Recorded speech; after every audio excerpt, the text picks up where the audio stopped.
जय हिंद दोस्तों, कैसे हैं आप सब। आज हम मध्य प्रदेश के सतना जिले में स्थित माता जी का मंदिर यानी कि मैहर जी की बात करने जा रहे हैं। दोस्तों, अगर आप मैहर जाने की योजना बना रहे हैं तो ये वीडियो आप लोगों के लिए काफी यूजफुल है, क्योंकि आज की वीडियो पे मैं आप लोगों को बताऊंगा कि आपको मैहर कैसे पहुंचना है, मैहर में आपको कितने दिन का ट्रिप बनाना चाहिए और मैहर में सबसे अच्छा समय कौन सा है विजिट करने के लिए, आपको दर्शन में कितने टाइम लगेंगे, मैहर में खाने पीने की क्या व्यवस्था है, साथ ही साथ वहाँ रुकने की क्या व्यवस्था है, कितने रेट में आपको वहाँ होटल्स देखने को मिल जाएंगे। साथ ही साथ आपको ये भी बताएंगे कि मैहर के आसपास जितने भी दर्शनीय स्थल हैं, जितने भी घूमने वाली जगह हैं, वो आप कैसे घूमें, कितना खर्चा आ जाएगा, हर एक इन्फॉर्मेशन आज की इस वीडियो पे मैं आपको देने वाला हूँ। तो बिना विलंब किए दोस्तों वीडियो को आरंभ करते हैं। सबसे पहली बात कि आपको मैहर कैसे पहुंचना है। दोस्तों, मैहर पहुंचने के लिए आपके पास 3 मुख्य ऑप्शन है। पहले ऑप्शन की अगर मैं बात करूं तो वो है आपका बाई ट्रेन। दोस्तों, अगर आप ट्रेन से आना चाहते हैं तो जो नजदीकी रेलवे स्टेशन है वो तो है आपका मैहर रेलवे स्टेशन, जहां से देश के प्रमुख शहरों से आपको वेल कनेक्टेड देखने को मिल जाएगा मैहर रेलवे स्टेशन पे। बट कुछ ट्रेनों का वहां पे स्टॉपेज ना होने के कारण आप उतर सकते हैं कटनी जंक्शन या फिर आप उतर सकते हैं सतना जंक्शन। सतना जंक्शन या कटनी जंक्शन से आपको ढेर सारी हर एक प्रमुख ट्रेनें देखने को मिल जाएंगी। वहां उतर कर आप मैहर पहुंच सकते हैं। और वही अगर आपका मैहर में स्टॉपेज है ट्रेन का तब तो फिर वेल एंड गुड। वही अगर मैं दूसरे ऑप्शन की बात करूं वो है आपका बाई रोड। दोस्तों, अगर आप बाई रोड आना चाहते हैं तो आपको जबलपुर से मैहर के लिए वेल कनेक्टेड बसेस देखने को मिल जाएंगी। साथ ही साथ आपको यूपी के प्रयागराज, मिर्जापुर, सतना हर जगह से आपको वेल कनेक्टेड आपको बाई रोड फैसिलिटी बस के माध्यम से भी देखने को मिल जाएगी। वही अगर मैं तीसरे ऑप्शन की बात करूं यानी कि लास्ट ऑप्शन की बात करूं वो है आपका फ्लाइट से। दोस्तों, अगर आप फ्लाइट से आना चाहते हैं तो आपके पास 3 एयरपोर्ट हैं। पहले एयरपोर्ट की बात करूं जो कि सबसे नजदीकी एयरपोर्ट है वो है वहां का खजुराहो एयरपोर्ट, जो कि 104 किलोमीटर की दूरी पे स्थित है और आप बाई रोड 104 किलोमीटर तय करके मैहर पहुंच सकते हैं। वही अगर मैं दूसरे एयरपोर्ट की बात करूं, अगर आपको वहां तक की फ्लाइट नहीं मिल रही है तो फिर आप आ सकते हैं जबलपुर के एयरपोर्ट और उस एयरपोर्ट से आप मैहर आ सकते हैं, जिसकी दूरी लगभग आपकी 140 किलोमीटर की पड़ जाती है। वही अगर आप तीसरी ऑप्शन की बात करूं तो आप आ सकते हैं प्रयागराज एयरपोर्ट, जो कि मैहर से 220 किलोमीटर की दूरी पे स्थित है। तो दोस्तों, ये बातें थी कि हमको मैहर कैसे पहुंचना है और हम मैहर किस किस माध्यम से आ सकते हैं। चलिए दोस्तों, आगे बात करते हैं कि हम मैहर पहुंच चुके हैं। अब हमको मैहर में स्टे कहाँ करना है, कितने रेंज में हमको होटल्स देखने को मिल जाएंगे। जैसा कि मैंने दोस्तों बताया कि मैहर सतना जिले के अंदर ये माता जी का मंदिर है। मैहर बेसिकली नाम बोला गया है माई का हार, जहाँ पे 108 शक्तिपीठ में से एक शक्तिपीठ है, जहाँ पे माता सती जी का यहाँ पे हार गिरा था। इसी नाम से इसको रखा गया है मैहर। तो दोस्तों, मैहर आपको वहाँ पे एक छोटा सा टाउन है, तो वहाँ पे आपको होटल्स काफी बजट रेट में देखने को मिल जाएंगे। अगर मैं बात करूँ एक आप बजट और चीपेस्ट होटल लेना चाहते हैं तो आपको हार्डली 400-500 रुपए में रूम्स देखने को मिल जाएंगे डबल बेड के, तो वहां आप स्टे बना सकते हैं। वही अगर मैं दूसरे ऑप्शन की बात करूं तो वो है वहां शारदा माता जी का जो ट्रस्ट चलता है, वो ट्रस्ट का भी वहां पे आपको कुछ डॉर्मेट्री सर्विसेज, धर्मशाला देखने को मिल जाएंगी।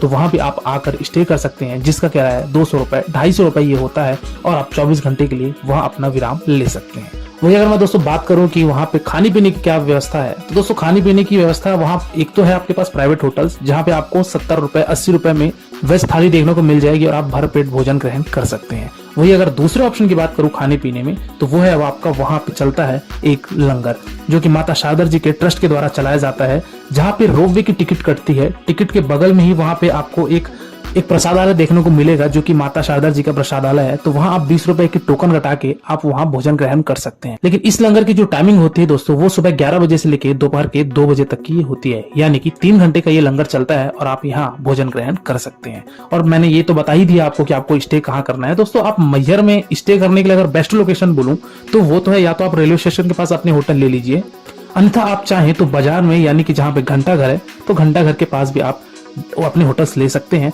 और वहां से आप जा सकते हैं माता जी के मंदिर। चलिए दोस्तों, हम आगे बढ़ते हैं, बात करते हैं कि अब हमको माता जी के दर्शन कैसे करने हैं, कैसे हमको मंदिर में पहुंचना है और हमको वहां पे क्या क्या चीजें करनी है। सबसे पहले दोस्तों, आप जहां भी स्टे किए हैं वहां से आप ऑटो ले सकते हैं। ऑटो वाला आपका दोस्तों 20 रुपए लेगा और वहां से आपको 1.5 से 2 किलोमीटर मंदिर पड़ता है, तो वो आपको मंदिर प्रांगण के आसपास छोड़ देगा।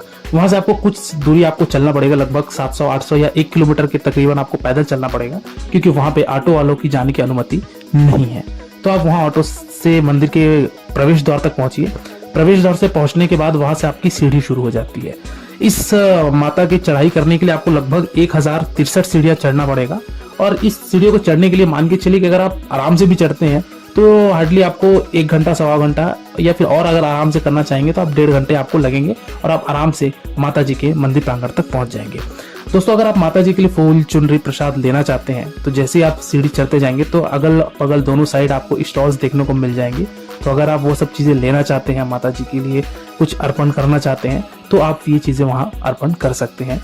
आपको ढेर सारे वहां फूलों की स्टॉल देखने को मिल जाएगी। चलिए दोस्तों, इसी के साथ ही साथ बात करते हैं कि अगर आप चलने में असमर्थ हैं या फिर अगर आपके साथ कोई बुजुर्ग हैं तो आप इस्तेमाल कर सकते हैं वहां का रोप वे। और रोप वे की टिकट जो होती है दोस्तों वो आपकी 120 रुपए होती है पर पर्सन, और आप रोप वे के माध्यम से भी माता के दर्शन कर सकते हैं। तो दोस्तों आप जय माता दी का नारा लगाइए, जय माँ शारदा का नारा लगाते हुए हमको सीढ़ी चढ़ना है, और सीढ़ी चढ़ने के पश्चात आप पहुंचेंगे माता जी के मुख्य द्वार पर। यहाँ पे आप दर्शन कीजिए, यहाँ पे आप मत्थे टेकिए, मनोकामनाएं मांगिए, और माता जी के मंदिर परिक्रमा करने के बाद आप मंदिर प्रांगण से बाहर आ जाइए। दोस्तों जैसे मंदिर प्रांगण से आप बाहर आएंगे तो वहां पे जो कैंपस है, ज्यादा बड़ा तो कैंपस नहीं है क्योंकि ये मैहर माता जी का मंदिर है, वो आपका 1204 फीट की ऊंचाई पर बना हुआ है। तो यहाँ से आपको पूरे मैहर सिटी का एक दृश्य देखने को मिलेगा। साथ ही साथ आपको मंदिर प्रांगण से आला जी का सरोवर भी देखने को मिलेगा, जो कि मंदिर से आपका लगभग 2 किलोमीटर की दूरी पे स्थित है। तो हम अभी वहां भी जाएंगे, जो कि मैहर का ये भी एक दर्शनीय स्थल है। तो दोस्तों यहाँ पे आप माता जी के दर्शन कर सकते हैं। अब यहाँ पे कुछ रोचक तथ्य हैं जो कि कहा जाता है और मान्यताएं हैं कि यहाँ पे एक आला नामक पुजारी थे, जो कि आला उद्दल के नाम से ही ये मैहर मंदिर फेमस है। तो आला उद्दल जी, आज भी कहा जाता है कि आला जी आकर सुबह 5 बजे पूजा अर्चना करते हैं और उसके बाद ही मंदिर के कपाट खुलते हैं। एक आपको सुबह प्रातःकाल 5 बजे आरती देखने को मिलेगी और दूसरी आपकी संध्याकालीन में 8 बजे आरती देखने को मिलेगी। ये आरती के बाद दोस्तों मंदिर 9 बजे बंद कर दिया जाता है, लेकिन मंदिर में 9 बजे के बाद किसी भी लोगों को वहां पे दर्शन की अनुमति नहीं होती है, क्योंकि आज भी मान्यता ये है कि आला जी आकर सबसे पहले माता जी का श्रृंगार करते हैं। माता जी की पूजा अर्चना करने के बाद ही 5 बजे मंदिर के पट खोले जाते हैं। तो दोस्तों आला जी को माता शारदा के द्वारा वरदान मिला था अमर रूप का, तो इसलिए आज भी कहा जाता है कि आला जी आकर माता जी की सबसे पहले पूजा अर्चना करते हैं, उसके बाद ही बाकी श्रद्धालुओं के लिए ये मंदिर। तो चलिए दोस्तों, आगे बात करने से पहले हम ये जान लेते हैं कि आपको मैहर शारदा माता जी के दर्शन करने के लिए आना कब चाहिए और कितने दिन का ट्रिप बनाना चाहिए। तो दोस्तों अगर मैं बात करूं नवरात्रि को छोड़कर, और यदि आप कोई पर्व का वीकेंड है या फिर फेस्टिवल है, तो वो सब क्या आप वीकेंड से अगर हटा दें तो आप किसी भी समय पे आ सकते हैं। आपको दर्शन हार्डली 1 घंटा में आराम से दर्शन हो जाएगा, क्योंकि वहां पे ज्यादा भीड़ आपको देखने को नहीं मिलेगी। वही अगर आप नवरात्रि में आते हैं या फिर किसी पर्व में आते हैं, किसी फेस्टिवल के वीकेंड्स में आते हैं, तो फिर वहां पे आपको भीड़ बहुत ही ज्यादा पैमाने पे देखने को मिलेगी, और वहां पे आपको दर्शन हो सकता है कि लाइन में कम से कम 2 घंटे, 2.5 घंटे, 3 घंटे भी आपको लग सकते हैं। तो इस हिसाब से आप अपनी योजना बना सकते हैं और आप माता मैहर दर्शन कर सकते हैं। चलिए दोस्तों, इसी के साथ ही साथ बात करते हैं कि आपको मैहर में कितने दिन की स्टे बनाना चाहिए। तो दोस्तों मैहर बेसिकली 1 नाइट सफिशिएंट है, मतलब एक दिन में आप पूरा मैहर घूम लेंगे। बट अगर आप कहीं दूर शहर से आ रहे हैं तो आप ऐसा मान के चलिए कि 1 रात 2 दिन का आप ट्रिप बनाइए, आप मैहर घूमिए और माता जी के आसपास जितने भी वहाँ पे लोकल साइट्स हैं वो सब घूमिए, वहाँ दर्शन कीजिए और आप अपनी रवानगी ले सकते हैं। कुल मिलाकर मैक्सिमम आपका 1 नाइट 2 डे सफिशिएंट है, आप मैहर यात्रा पूरी कर लेंगे। चलिए दोस्तों, अगली बात करते हैं कि हमको अब जो और भी दर्शनीय स्थल है वो हमको कैसे पहुंचना है। दोस्तों आप मैहर मंदिर के जैसे सामने आएंगे तो वहां से आपको ऑटो वाले देखने को मिलेंगे। वहाँ ऑटो वाले से आप बार्गेनिंग कर लीजिए, लगभग आपका 400 रुपए 500 रुपए लेगा एक ऑटो का। तो आप वो ऑटो को रिजर्व कर लीजिए और वो आपको 4 से 5 मंदिर घुमाकर आपको वापस रेलवे स्टेशन पे या फिर आपके होटल पे ड्रॉप कर देगा। कुल मिलाकर ये कहना चाहिए कि आप अगर मैहर के लोकल साइट से नहीं घूमना चाहते हैं तो 400 से 500 रुपए में आप रिजर्व ऑटो कीजिए और आप सारे स्थल घूम लीजिए। सबसे पहले हम चलते हैं दोस्तों, मंदिर से 2 किलोमीटर की दूरी पे स्थित है वहाँ पे आला सरोवर, जहाँ पे ये कहा जाता है कि ये आला जी का ही तालाब था। यहीं पे आला जी सवेरे डुबकी लगाने के बाद माता जी की पूजा अर्चना करने जाते हैं मंदिर प्रांगण में। तो दोस्तों यहाँ पे आप दर्शन कीजिए और वहीं से आपका एक आला जी का मंदिर भी बना हुआ है, जहाँ पे ये बहुत ही सुंदर मंदिर है, बहुत प्राचीन मंदिर है, तो इनके भी आप दर्शन कीजिए। आला जी के दर्शन करने के पश्चात वहां से 2 किलोमीटर और आगे आपको एक आला उद्दल का अखाड़ा मिलेगा, जहाँ पे ये लोग कुश्ती लड़ा करते थे। तो आप इनके अखाड़े में भी जाइए, यहाँ भी आप कुछ समय रहकर व्यतीत कीजिए और आप प्रस्थान कीजिए अगले स्थान की तरफ, जो की है आपका गुलमठ मंदिर। दोस्तों गुलमठ बेसिकली शंकर जी की यहाँ पे ज्योतिर्लिंग है, तो यहाँ भी आप जाइए, यहाँ भी दर्शन कीजिए, मत्थे टेकिए। और भी 2-3 आपके दर्शनीय स्थल हैं, जिसमें से आपके आते हैं नीलकंठ मंदिर, जो कि लगभग मैहर से 16 किलोमीटर की दूरी पे स्थित है। तो आप नीलकंठ मंदिर अगर जाना चाहते हैं तो आप वहां भी जा सकते हैं।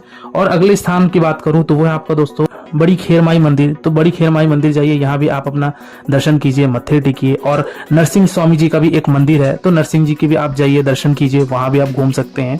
और अंत में एक और है बड़ा अखाड़ा मंदिर, जो कि काफी प्राचीन मंदिर ये बना हुआ है, तो आप बड़ा अखाड़ा मंदिर में भी जा सकते हैं और यहाँ भी आप कुछ समय व्यतीत करके आप वापस अपने अपने शहर के लिए रवाना ले सकते हैं। चलिए दोस्तों लास्ट बात करते हैं और अंतिम बात करते हैं कि हमको मैहर यात्रा करने के लिए एक व्यक्ति का कुल खर्चा कितना आ जाएगा। तो दोस्तों मैं ये कहूँ कि अगर आप एक बजट ट्रिप बनाना चाहते हैं और अगर आप एकदम नॉर्मल होटल में रुक कर एक दिन की ट्रिप में आप मैक्सिमम से मैक्सिमम पैसा अगर आप बचाना चाहते हैं तो आप बचा सकते हैं और आपकी यात्रा हार्डली 500 से 600 रुपए में पर पर्सन आराम से आप वो घूम लेंगे पूरे मैहर को, क्योंकि मैहर आपका ज्यादा बड़ी सिटी नहीं है और आपको वहां पे खाने पीने की भी बंदोबस्त काफी सस्ते में हो जाती है। तो दोस्तों ये था मैहर यात्रा का एक संपूर्ण वर्णन। इसके बाद भी दोस्तों अगर आपको कोई डाउट है या फिर अगर आपके मन में कोई प्रश्न है तो आप मेरे इंस्टाग्राम यात्रावश आईडी में विजिट करके जो भी आपके प्रश्न है वो मुझसे प्रकट कीजिए। डेफिनेटली आपको मेरे द्वारा या मेरी टीम के द्वारा आपको रिप्लाई दिया जाएगा और आप किसी दूसरी वीडियो में खो जाएं इससे पहले आप मेरे चैनल यात्रावश को सब्सक्राइब कीजिए।